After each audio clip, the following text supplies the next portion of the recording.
Tiba-tiba Dina ini tertawa dengan suara yang sangat menyeramkan seperti orang yang sedang kesurupan. Dina pun kemudian berkata, "Pergi kalian dari sini, kalian berisik dan mengganggu." Hai guys, gimana kabar kalian hari ini? Oh ya, aku Olivia dan selamat datang di YouTube channel aku. Buat kalian yang suka dengerin cerita horor, misteri, atau kasus kriminal, kalian wajib banget buat subscribe YouTube channel ini karena aku akan upload video terbaru 2 kali seminggu. Pada episode kali ini, aku akan kembali menceritakan cerita horor yang dikirimkan ke email aku. Nah, cerita kali ini dikirimkan oleh Kak Tika, di mana Kak Tika ini menceritakan pengalaman horornya beserta dengan teman-temannya ketika ia melaksanakan KKN selama 2 minggu di salah satu desa terpencil dan jarak antar rumahnya itu sangat jauh. Tapi sebelumnya terima kasih buat Kak Tika yang sudah menceritakan pengalamannya dan mengizinkan aku untuk menceritakannya di video kali ini. Pengalaman menyeramkan seperti apa yang dirasakan oleh Kak Tika beserta teman-temannya? Tanpa berlama-lama langsung saja kita masuk ke ceritanya. Check it out.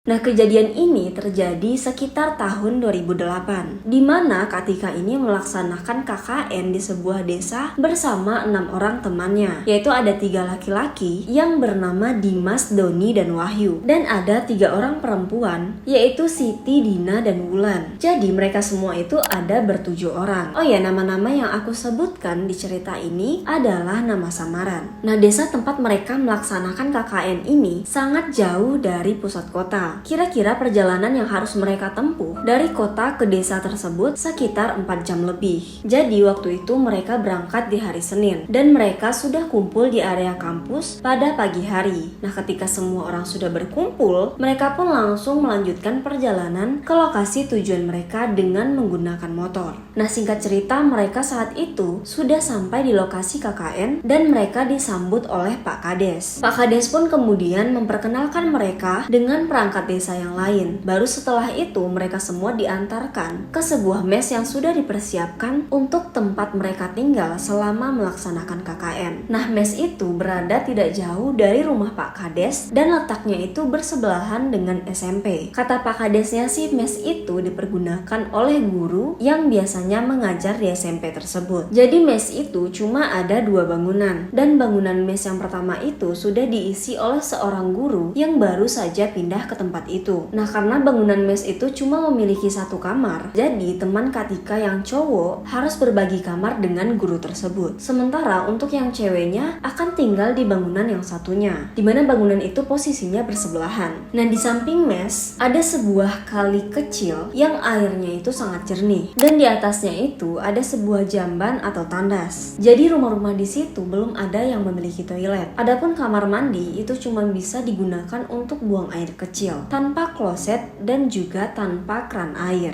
Jadi mereka ini harus ngambil air dulu ke sumur yang posisinya itu ada di belakang mes. Tapi biasanya nih orang-orang di sana lebih memilih untuk mandi ke sumur agar mereka ini tidak perlu repot-repot untuk membawa air dari sumur ke rumah mereka. Nah, kata Pak Guru, biasanya sore hari setelah mandi, orang-orang akan membawa sedikit air dari sumur untuk keperluan berwudu atau buang air kecil di malam hari. Pak Guru juga berpesan kalau misalnya kalian mau mandi, sebaiknya jangan terlalu sore karena di sana itu sangat gelap dan belum ada lampu penerangan kalau malam hari. Apalagi nih lokasi dari sumur itu ada di tengah-tengah perkebunan coklat dan tidak memiliki bilik. Nah, setelah mereka ini berkenalan dan mengobrol sedikit dengan guru tersebut, yang cewek pun berpamitan untuk pergi istirahat ke mes sebelah. Karena kan perjalanan mereka saat itu sangat jauh dan juga melelahkan. Nah, ketika mereka ini masuk ke dalam mes, Tika merasa sedikit tidak nyaman masuk ke dalam mes itu. Ditambah lagi nih, hawa di rumah itu terasa sangat dingin dan lembab, dan kaca nako yang ada di bagian dapur itu kacanya hilang 1 di bagian atas. Jadi dari dalam nih mereka ini bisa melihat daun pohon pisang yang tumbuh di belakang dapur. Saat itu Tika ini mencoba untuk tidak memikirkan sesuatu yang aneh karena takutnya nanti ia jadi berhalusinasi dan malah membayangkan sesuatu. Nah, saat itu itu, Tika pun langsung masuk ke dalam kamar dan mengemasi barang-barang miliknya. Siti yang saat itu merasa lelah pun, ia langsung merebahkan badannya di kasur yang dibentangkan di lantai dan tak lama ia pun tertidur. Beberapa menit dia tidur, ia tiba-tiba terduduk dan mengatakan kalau ia mimpi buruk. Dina pun saat itu yang berada di kamar, ia pun langsung mengatakan, "Kamu sih tadi kan harusnya kasurnya dikibas dulu, ini main langsung tidur aja."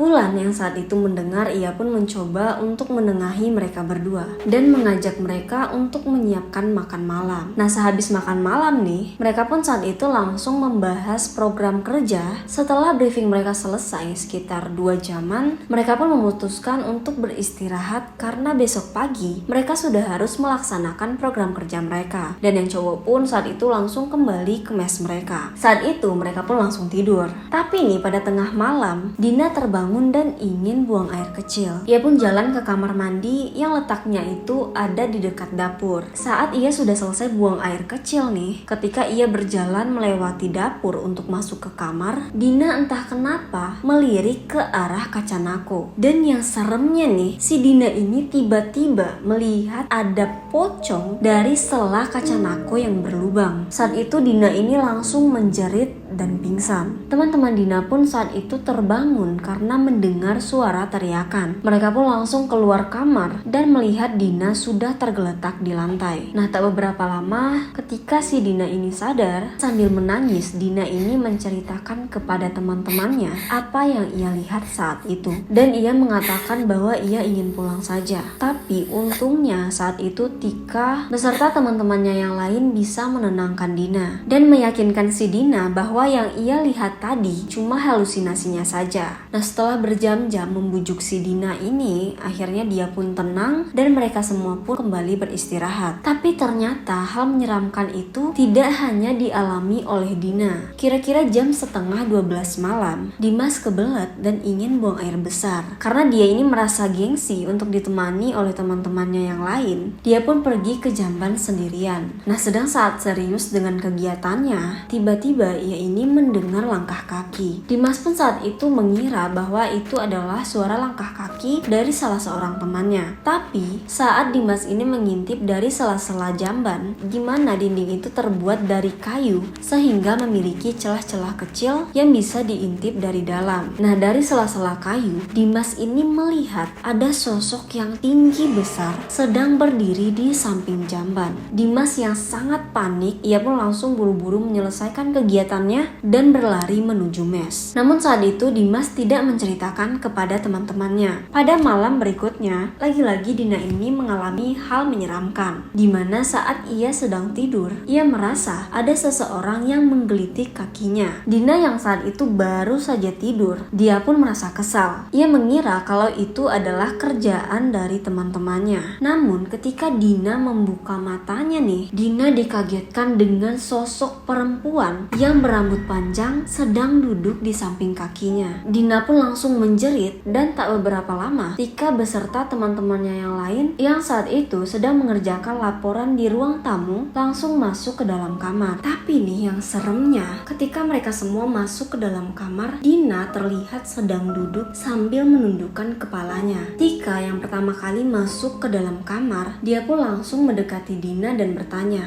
"Ada apa, Din?" Namun Dina ini tidak menjawab. Karena penasaran, Tika langsung menepuk pundak Dina dan saat itu tiba-tiba Dina ini tertawa dengan suara yang sangat menyeramkan seperti orang yang sedang kesurupan. Mereka semua pun saat itu kaget dan mereka yakin kalau itu bukan Dina. Dina pun kemudian berkata, "Pergi kalian dari sini, kalian berisik dan mengganggu." Dimas dan Doni pun saat itu memutuskan untuk pergi ke rumah Pak Kades dan meminta pertolongan. Akhirnya tak beberapa lama, Pak Kades pun datang bersama seorang ustadz. Saat itu, sosok yang merasuki Dina mengatakan bahwa Tika beserta dengan teman-temannya yang lain itu sangat berisik dan mereka ini tidak meminta izin untuk menempati mes tersebut. Singkat cerita, Pak Ustadz pun berhasil untuk mengeluarkan sosok itu dari tubuh Dina. Dan Pak Ustadz berpesan agar mereka semua lebih mendekatkan diri kepada Allah dan jangan berisik saat maghrib, serta kalau misalnya mereka ini mau tidur, kasurnya dikibas dulu. Sejak saat itu, mereka ini sudah tidak lagi diganggu oleh makhluk-makhluk halus sampai KKN mereka berakhir. Walaupun ketika malam hari, mereka ini sering mendengar suara-suara aneh dari dalam SMP, seperti ada suara lonceng, suara anak-anak yang sedang berlari-larian, dan terkadang juga terdengar suara tertawa. Tapi selama mereka semua tidak melihat apa-apa, Tika beserta teman-temannya mencoba untuk tidak mengambil pusing dan fokus pada program KKN mereka agar KKN mereka ini bisa cepat selesai dan mereka bisa pulang ke rumah masing-masing. Oke guys, sekian cerita pengalaman menyeramkan selama KKN yang dialami oleh Tika beserta dengan teman-temannya. Gimana menurut kalian? Apakah kalian juga pernah mengalami gangguan-gangguan makhluk-makhluk halus pada saat kalian melaksanakan KKN? Tuliskan pengalaman kalian di kolom komentar. Atau kalau misalnya kalian ingin ceritanya untuk aku bacakan, kalian boleh banget untuk mengirimkannya ke email aku. Semoga kalian suka dengan video kali ini. Jangan lupa untuk like, subscribe, dan juga komen, serta hidupkan lonceng notifikasinya agar kalian mendapatkan updatean terbaru dari channel YouTube aku. Sekian untuk video kali ini dan sampai jumpa di video-video menarik selanjutnya. Bye!